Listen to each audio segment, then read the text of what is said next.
Bismillahirrahmanirrahim. Yang terhormat Ibu Dwi Reski Anandari Sulaiman, SPSI, MSI, selaku dosen pengampu mata kuliah profesi kependidikan.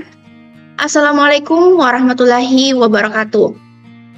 Alhamdulillah, tiada kata yang paling afdal kita ucapkan bersama, kecuali Alhamdulillah, salatan wassalaman ala nabiyina Muhammad sallallahu alaihi wasallam.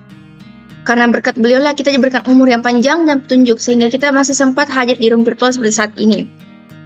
Terlebih dahulu, seperti kata pepatah, tak kenal maka tak sayang, maka perkenalkan kami dari kelompok 9 yang beranggotakan saya Dian Syahrah, rekan saya Muhammad Faisal, Nurul Anissa Mutiara, dan Ruslan Kadir.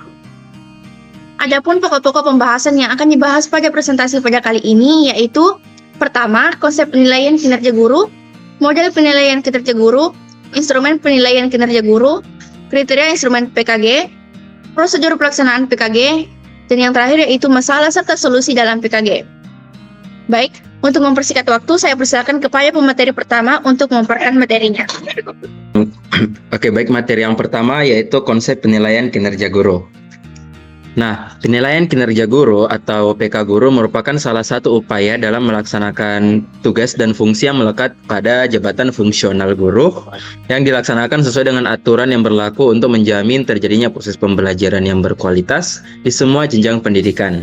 Pelaksanaan PKG dimaksudkan bukan untuk menyulitkan guru, tetapi sebaliknya, PKG dilaksanakan untuk mewujudkan guru yang profesional, karena harkat dan martabat suatu profesi ditentukan oleh kualitas layanan profesi yang bermutu. Berdasarkan data di lapangan, masih rendahnya pemahaman guru-guru terhadap fungsi dan kegunaan penilaian. Nah, PKG ini penting karena PKG adalah penilaian dari tiap butir kegiatan tugas utama guru dalam rangka pembinaan karir, kepangkatan dan jabatannya. Dalam PKG terdapat persyaratan penting yang harus ditaati oleh penilai, yang mana persyaratan tersebut akan dibahas di materi selanjutnya, yaitu kriteria dalam PKG. Nah, PKG ini telah dijelaskan sebelumnya bahwa bukan untuk menyulitkan guru, tetapi untuk mewujudkan guru yang profesional. Nah, hasil PKG ini akan dimanfaatkan untuk menyusun profil kinerja guru sebagai input dalam penyusunan program pengembangan keprofesian berkelanjutan atau PKG. Nah, hasil PKG juga merupakan dasar penetapan perolehan angka kredit guru dalam rangka pengembangan karir guru sebagaimana diamanatkan dalam Peraturan Menteri Negara Pemberdayaan Aparatur Negara dan Reformasi Birokrasi Nomor 16 Tahun 2009 tentang Jabatan Fungsional Guru dan angka kreditnya. Nah, jika semua ini dapat dilaksanakan dengan baik dan objektif, maka cita-cita pemerintah untuk menghasilkan insan yang cerdas, komprehensif dan berdaya saing tinggi lebih cepat direalisasikan, karena konsep penilaian guru ini hasilnya akan digunakan untuk meningkatkan kompetensi guru dan ditingkatkan pula guru yang profesional. Nah, selanjutnya yaitu model penilaian kinerja guru. Nah, penilaian kinerja guru di berbagai negara itu tidak dapat dilepaskan dari aspek kriteria atau indikator kinerja guru maupun cara atau metode penilaian kinerja guru. Nah, jadi dalam melaksanakan penilaian kinerja guru itu terdapat beberapa model yang sangat banyak, yang dimana di tiap-tiap negara itu memiliki model-model yang berbeda-beda.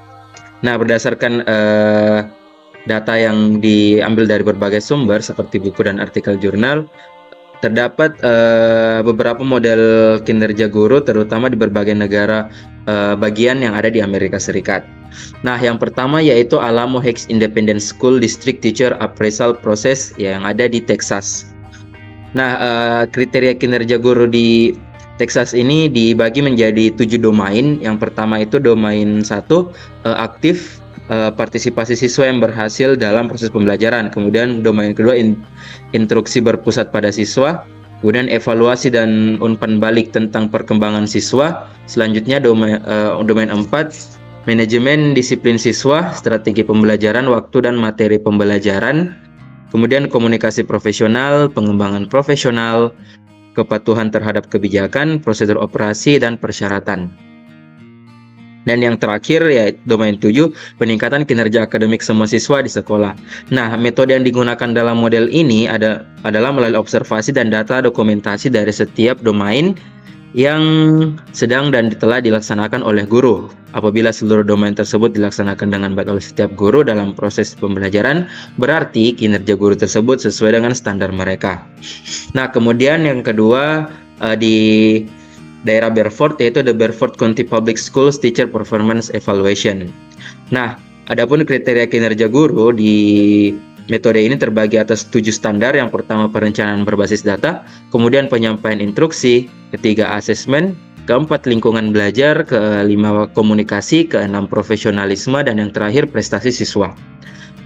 Nah, metode yang digunakan di model ini yaitu yang pertama penetapan tujuan, pengamatan, dokumentasi catatan, survei terhadap siswa, dan laporan rekapitulasi.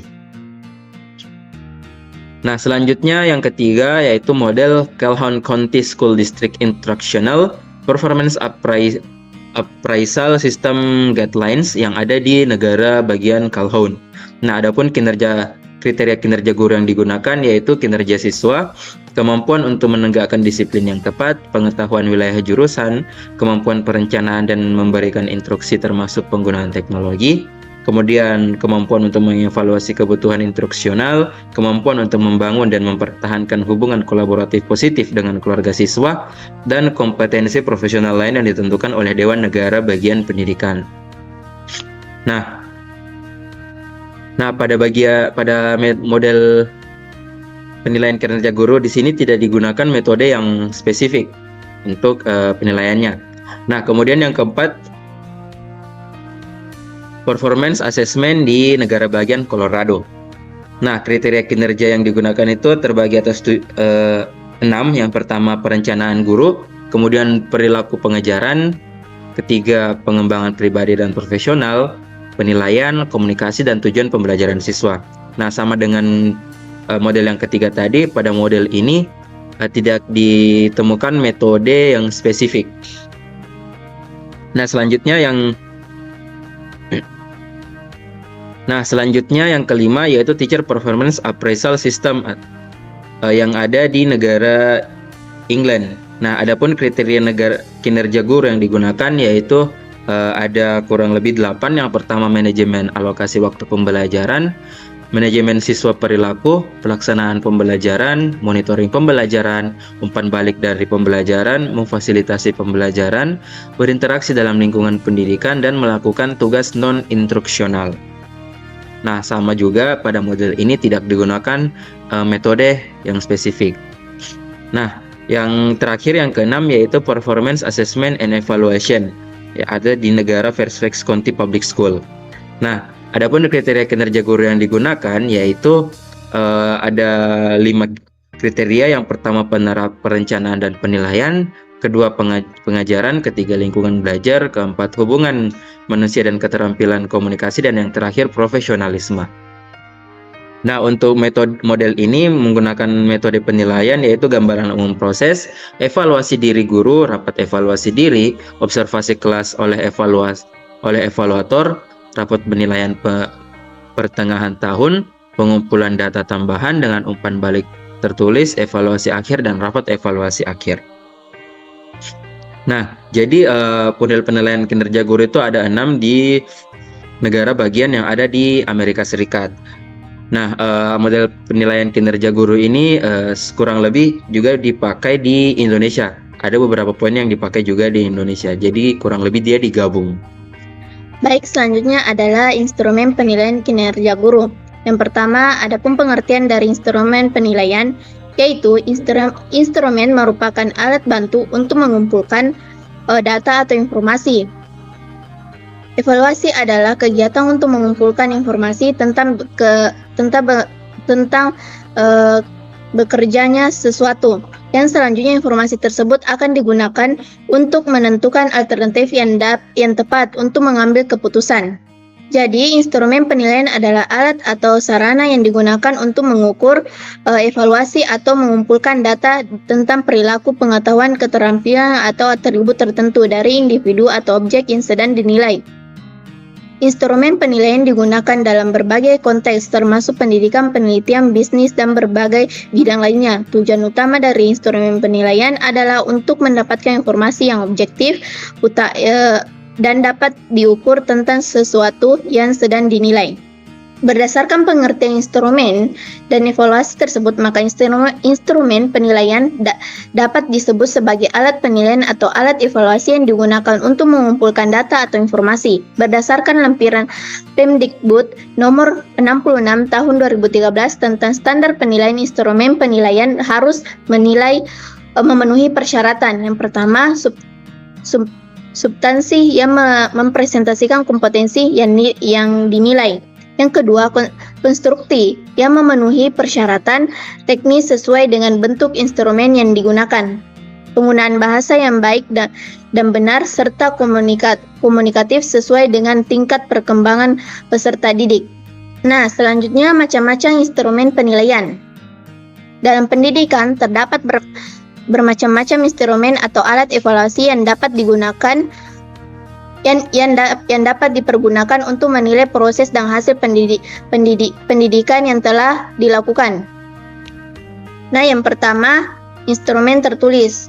Instrumen tertulis adalah alat penilaian yang mengharuskan individu atau responden untuk memberikan respon tertulis dalam bentuk tulisan. Contoh-contoh instrumen tertulis meliputi tes atau ujian tertulis. Yang pertama, tes atau ujian tertulis yang mencakup tes pilihan ganda, esai, ujian praktikum, dan lainnya. Peserta ujian harus menjawab pertanyaan tugas tertulis dalam waktu yang ditentukan.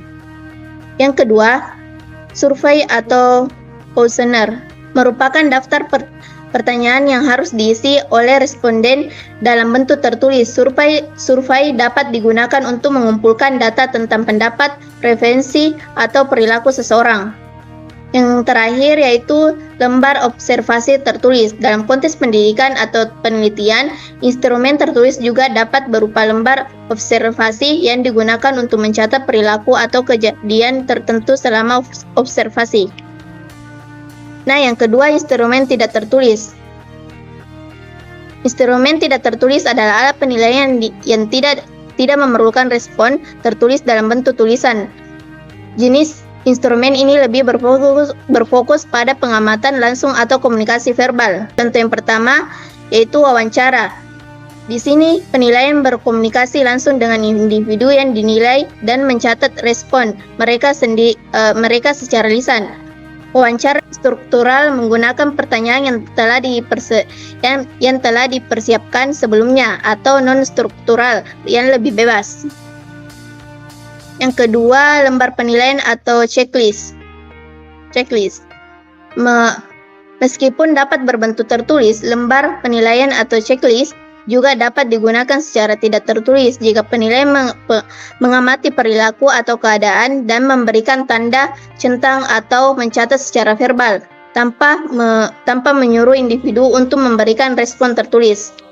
Yang terakhir adalah observasi tanpa catatan tertulis. Nah, dalam beberapa kasus, penilaian dapat dilakukan melalui pengamatan visual atau pengamatan lapangan tanpa perlu mencatat respon tertulis. Misalnya, seseorang guru dapat mengamati kinerja siswa selama pelajaran tanpa meminta mereka untuk menulis sesuatu. Baik, selanjutnya yaitu kriteria instrumen penilaian. Kriteria instrumen penilaian terbagi atas 5, yaitu valid, reliable, objektif, praktis, serta norma. Yang pertama, kita akan membahas tentang valid. Valid merupakan suatu instrumen yang merujuk kepada ketepatan untuk menilai apa yang dinilai. Instrumen dikatakan mempunyai validitas tinggi apabila alat itu betul-betul mampu mengukur dan menilai apa yang ingin diukur. Validasi instrumen meliputi validitas isi atau content validity dan validitas butir. Selanjutnya yaitu reliable. Reliabilitas suatu instrumen merujuk pada ketetapan, konsistensi, atau stabilitas. Tahapan reliabilitas dilakukan setelah instrumen dikatakan valid. Selanjutnya yaitu objektif. Objektif suatu instrumen artinya penskor hendaknya menilai apa adanya tanpa dipengaruhi subjektivitas penskor atau faktor lain di luar data yang tersedia. Selanjutnya yaitu praktis dan mudah dilaksanakan. Suatu instrumen dikatakan praktis apabila biaya ukur mudah dan murah. mudah diadministrasikan, diskor dan diinterpretasikan, murah, merujuk pada biaya pelaksanaan, dan peserta tidak terlalu tinggi. Selanjutnya yaitu norma. Norma diartikan sebagai patokan, kriteria, atau ukuran yang digunakan untuk menentukan standar minimal batas kelulusan. Nah, selanjutnya kita akan membahas mengenai prosedur pelaksanaan PKG. Prosedur pelaksanaan penilaian kinerja guru terbagi atas 3, yaitu perencanaan penilaian, pelaksanaan penilaian, serta penilaian hasil. Di sini saya akan membahas tentang perencanaan penilaian. Tahap perencanaan adalah kegiatan-kegiatan yang dilakukan oleh guru sebelum pelaksanaan penilaian dilakukan. Perencanaan merupakan proses fondasi awal yang sangat penting dan mendukung kelancaran proses penilaian. Penilaian pada kurikulum pendidikan relatif kompleks dan rumit, sehingga tanpa persiapan yang baik, keterlaksanaan proses penilaian akan terganggu. Guru harus merancang, mengembangkan instrumen penilaian berdasarkan pada kompetensi yang akan dicapai. Guru dituntut untuk dapat mengembangkan instrumen penilaian yang dapat mengukur kemampuan siswa sesuai dengan tujuan pembelajaran. Adapun pada perencanaan penilaian, yang pertama tahapannya yaitu menetapkan tujuan penilaian. Tujuan penilaian ditetapkan dengan mengacu pada RPP yang telah disusun. Misalnya saja, sebuah penilaian dimaksudkan untuk mengukur penguasaan pengetahuan peserta didik pada kompetensi dasar 3.7 dari kompetensi inti 3 pada mata pelajaran bahasa Inggris. Tujuan pembelajaran yang tertulis di dalam RPP yaitu peserta didik dapat mengidentifikasi fungsi sosial teks deskriptif tulis dengan memberikan dan meminta informasi terkait dengan deskripsi orang. Peserta didik dapat mengidentifikasi struktur teks deskriptif tulis dengan memberi dan meminta informasi terkait dengan deskripsi orang. Dan yang terakhir yaitu peserta didik dapat mengidentifikasi unsur kebahasan teks deskriptif tulis dengan memberi dan meminta informasi terkait dengan deskripsi orang. Selanjutnya itu menentukan bentuk penilaian. Setelah menetapkan tujuan penilaian, langkah selanjutnya adalah menetapkan bentuk penilaian. Dalam contoh ini, tujuan penilaian ditetapkan berdasarkan tujuan pembelajaran yang terdapat dalam RPP. Oleh karena itu, bentuk penilaian yang dipilih adalah ulangan. Selain ulangan, bentuk penilaian lain yang dapat dipilih oleh pendidik adalah pengamatan, penugasan, dan atau bentuk lain yang diperlukan. Selanjutnya yaitu memilih teknik penilaian. Setelah bentuk penilaian ditetapkan, langkah selanjutnya yaitu memilih teknik yang akan digunakan. Untuk mengukur penguasaan kompetensi pengetahuan, pendidik dapat menggunakan teknik tes tertulis, tes lisan, dan penugasan khas sesuai dengan kompetensi yang dinilai. Selanjutnya yaitu menyusun kisi-kisi. Kisi-kisi merupakan sebuah format yang memuat kriteria soal yang akan disusun dengan meliputi kompetensi dasar yang akan diukur, cakupan materi-materi, indikator soal, nomor soal, level, dan bentuk soal. Penyusunan kisi-kisi yang dilakukan untuk memastikan butir-butir soal mewakili apa yang seharusnya diukur secara proporsional. Pengetahuan faktual, konteks, dan prosedural dengan kecakapan berpikir tingkat rendah hingga tinggi akan terwakili secara memadai. Selanjutnya yaitu menyusun soal. Dilakukan penyusunan soal berdasarkan kisi-kisi dan kaidah penyusunan soal. Dan yang terakhir yaitu menyusun pedoman penskoran. Penyusunan soal pilihan ganda, isian, menjodohkan, dan jawaban singkat yang disediakan kunci penjelasan. Soal penjelasan disediakan kunci atau kriteria jawaban. Baik, selanjutnya saya akan menjelaskan tentang pelaksanaan penilaian. Nah, tahapan pelaksanaan ini merupakan tahap implementasi penilaian berdasarkan perencanaan yang telah disusun oleh guru. Nah, hasil angket menunjukkan bahwa penilaian sikap yang dilakukan oleh guru-guru di kelas relatif masih sedikit, terutama oleh guru-guru jenjang SD. Pada jenjang SMA atau madrasah, guru yang melakukan penilaian kompetisi sikap dengan lembar observasi 48%. Yang melakukan penilaian kompetisi sikap dengan lembar penilaian diri yaitu 42%. Dan yang melakukan penilaian kompetensi sikap dengan penilaian antar teman yaitu 42%, dan yang melakukan penilaian kompetensi sikap dengan membuat jurnal yaitu 41%. Nah, dari hasil temuan yang didapatkan ternyata pada tahap perencanaan masih banyak guru yang belum melaksanakan proses perencanaan sesuai dengan kaidah-kaidah yang seharusnya dilakukan. Proses penilaian diawali dengan kaidah-kaidah yang seharusnya dilakukan. Nah, proses penilaian diawali dengan membuat kisi-kisi instrumen. Secara lugas, Puspendik tahun 2011 menyampaikan bahwa kisi-kisi harus dibuat sebelum proses penyusunan instrumen penilaian. Nah, kisi-kisi ini sangat penting bagi pendidik sebelum menyusun suatu penilaian. Nah, kisi-kisi penilaian adalah deskripsi mengenai ruang lingkup dan isi dari apa yang diujikan, serta memberikan perincian mengenai teknik dan bentuk instrumen yang diperlukan dalam penilaian tersebut. Nah, yang ketiga yaitu penilaian hasil. Nah, pada tahap penilaian hasil merupakan salah satu tahap kunci dalam proses penilaian kinerja guru. Nah, di tahap ini, hasil penilaian yang telah diperoleh dari peserta didik dievaluasi dan dianalisis secara cermat. Analisis hasil penilaian ini adalah proses kritis yang bertujuan untuk memahami sejauh mana peserta didik telah mencapai tujuan pembelajaran yang telah ditetapkan sebelumnya. Nah, adapun cakupan dari proses ini mencakup yang pertama, evaluasi ketercapaian tujuan. Nah, guru di sini harus membandingkan hasil penilaian dengan tujuan pembelajaran yang telah ditetapkan dalam rencana pelaksanaan pembelajaran atau RPP.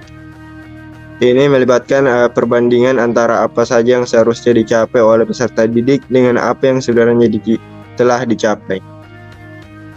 Yang kedua yaitu identifikasi kekuatan dan kelemahan. Nah, analisis hasil penilaian membantu guru dalam mengidentifikasi kekuatan dan kelemahan peserta didik. Dengan memahami di mana peserta didik telah berhasil dan di mana mereka masih memiliki kesulitan, di sini guru dapat merencanakan tindakan selanjutnya yang sesuai. Yang ketiga yaitu pemahaman perkembangan peserta didik. Nah, analisis hasil juga membantu guru dalam memahami perkembangan peserta didik dari waktu ke waktu. Nah, hal ini memungkinkan guru untuk melacak kemajuan mereka sepanjang kurun waktu tertentu dan mengidentifikasi tren dalam pencapaian akademik. Nah, yang keempat itu penentuan kualitas pembelajaran. Analisis hasil juga membantu dalam menilai kualitas pembelajaran yang telah disediakan. Nah, guru dapat mengevaluasi apakah metode pengajarannya yang digunakan telah efektif atau apakah ada perubahan yang perlu dilakukan dalam pendekatan pembelajaran. Nah, setelah melakukan analisis hasil, guru memberikan umpan balik kepada peserta didik. Nah, umpan balik ini itu komunikasi kritis antara guru dengan peserta didik yang memiliki beberapa tujuan utama, seperti memberikan apresiasi, mengidentifikasi kelemahan, merencanakan tindakan perbaikan, membangun hubungan yang positif. Nah, hasil penilaian ini bukan hanya sekedar data yang dikumpulkan, tetapi harus digunakan secara efektif dalam proses pembelajaran.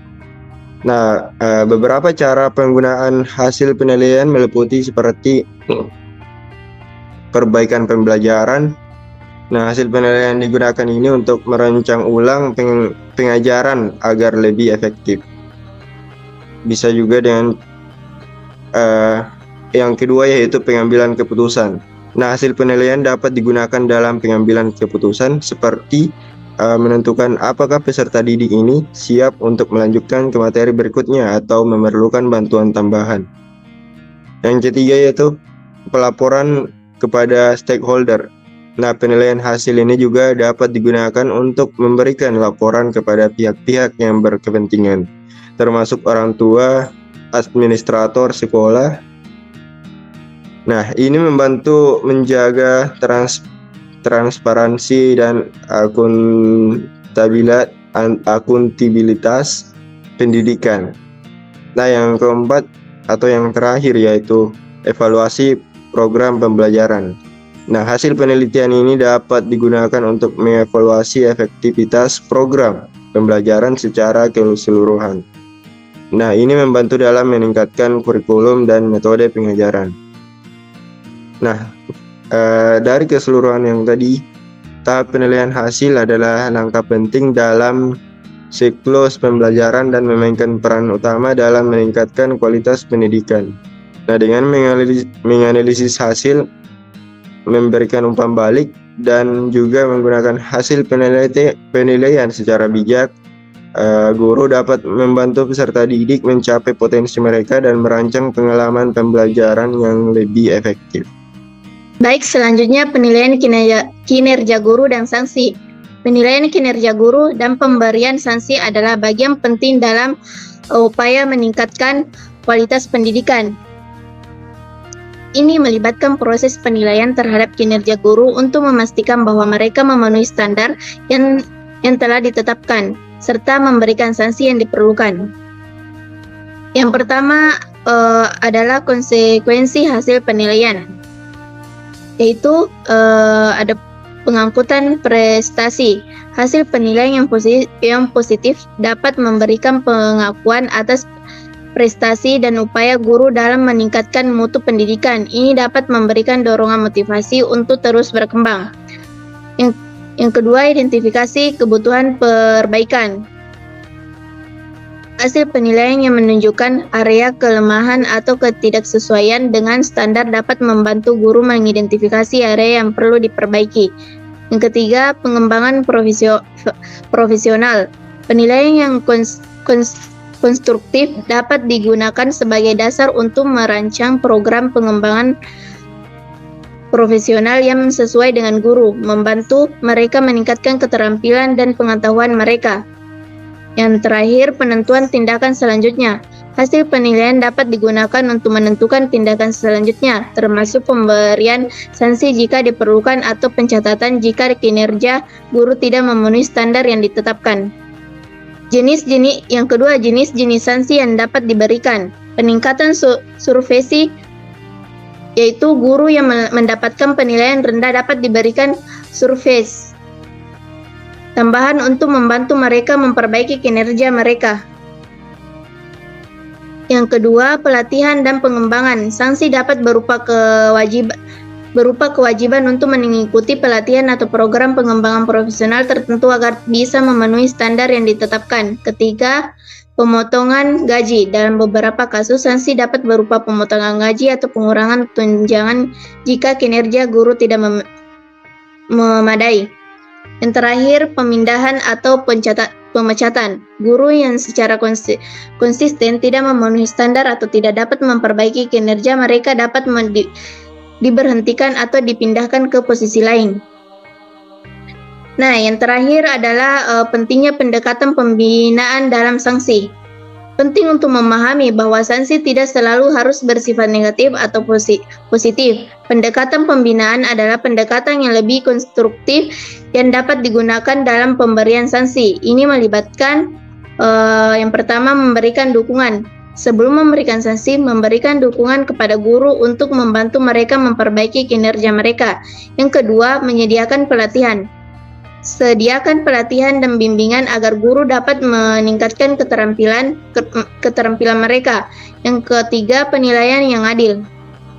Pastikan bahwa penilaian kinerja guru didasarkan pada kriteria yang adil dan transparan. Dan yang terakhir, pemantauan proses.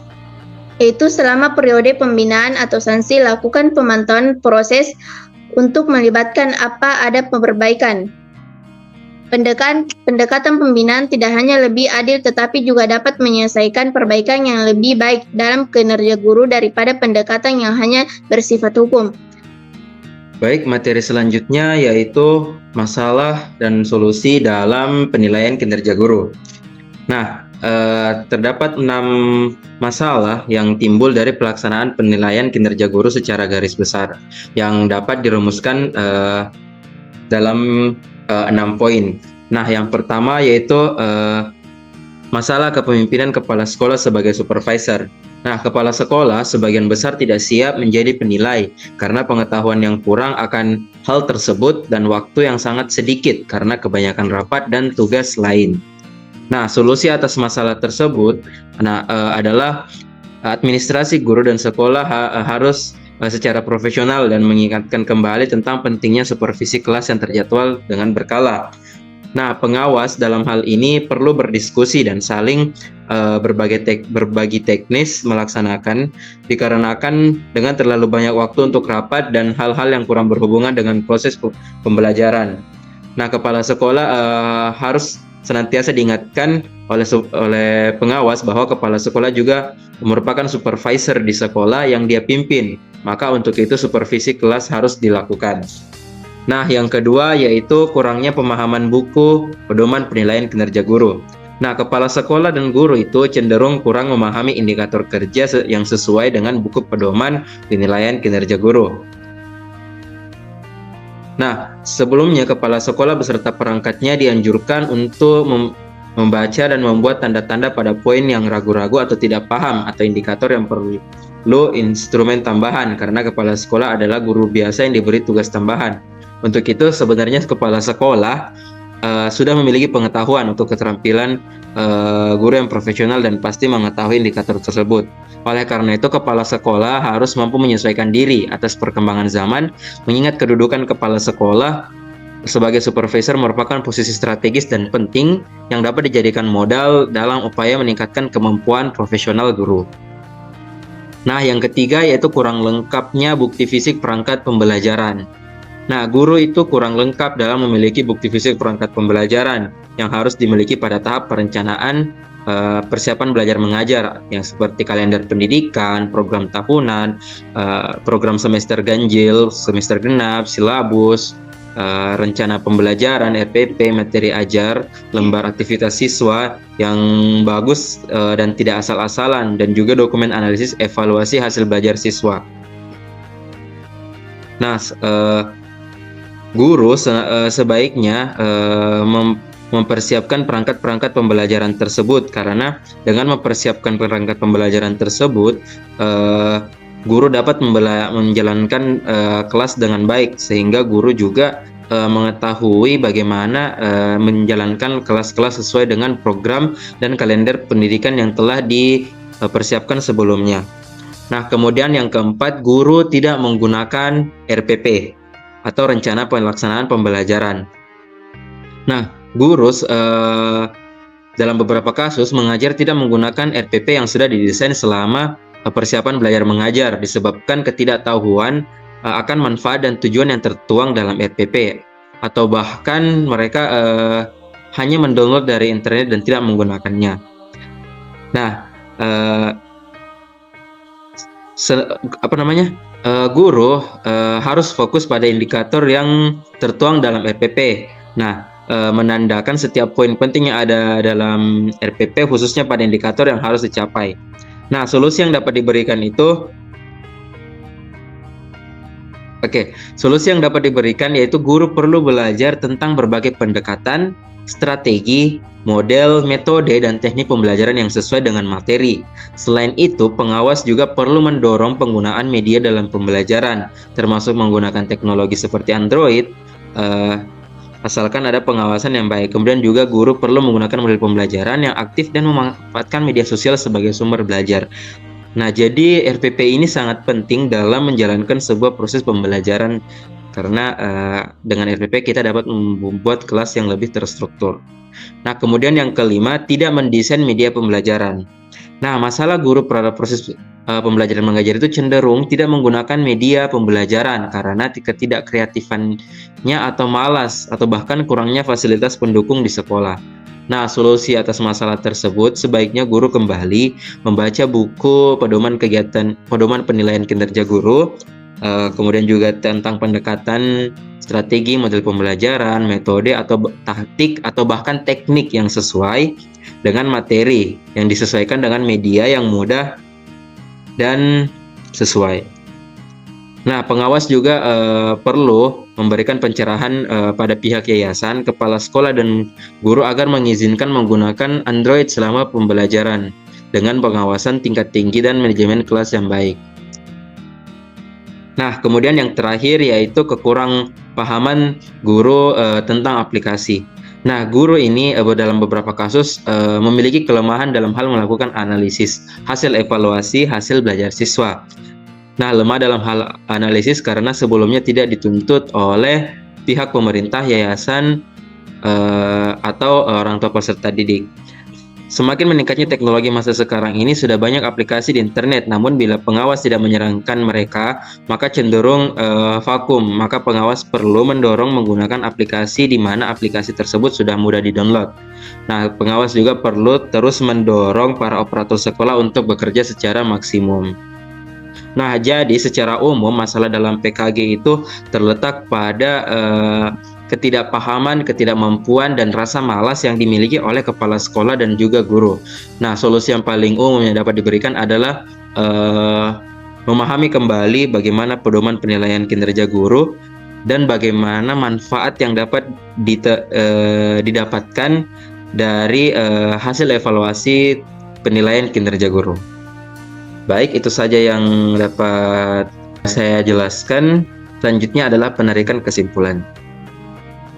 Baik, teman-teman, itulah tadi pemaparan materi dari kelompok 9. Selanjutnya kita beralih ke sesi penarikan kesimpulan. Adapun kesimpulan pada presentasi pada kali ini yaitu konsep penilaian kinerja guru atau PK guru merupakan bagian penting dalam menjaga dan meningkatkan kualitas pendidikan. PK guru bertujuan untuk memastikan bahwa guru menjalankan tugas dan fungsi mereka sesuai dengan aturan yang berlaku, sehingga dapat memberikan proses pembelajaran yang berkualitas. Saat ini masih ada masalah dalam pemahaman dan pelaksanaan PK guru di lapangan, terutama dalam hal pemahaman terhadap fungsi dan manfaat PK guru, seperti misalnya kepemimpinan kepala sekolah sebagai supervisor, kurangnya pemahaman buku pedoman PKG, kurang lengkapnya bukti fisik perangkat pembelajaran, guru tidak menggunakan RPP, tidak mendesain meja pembelajaran, dan kekurangan pemahaman tentang aplikasi. Baik teman-teman, tak terasa kita sudah berada di akhir presentasi. Burung Nuri, burung Dara, terima kasih ya. Maaf tentunya memang gak nyambung, karena yang nyambung itu cintaku padamu. Lebih dan kurangnya mohon dimaafkan. Wabillahi taufiq wal hidayah. Wassalamualaikum warahmatullahi wabarakatuh.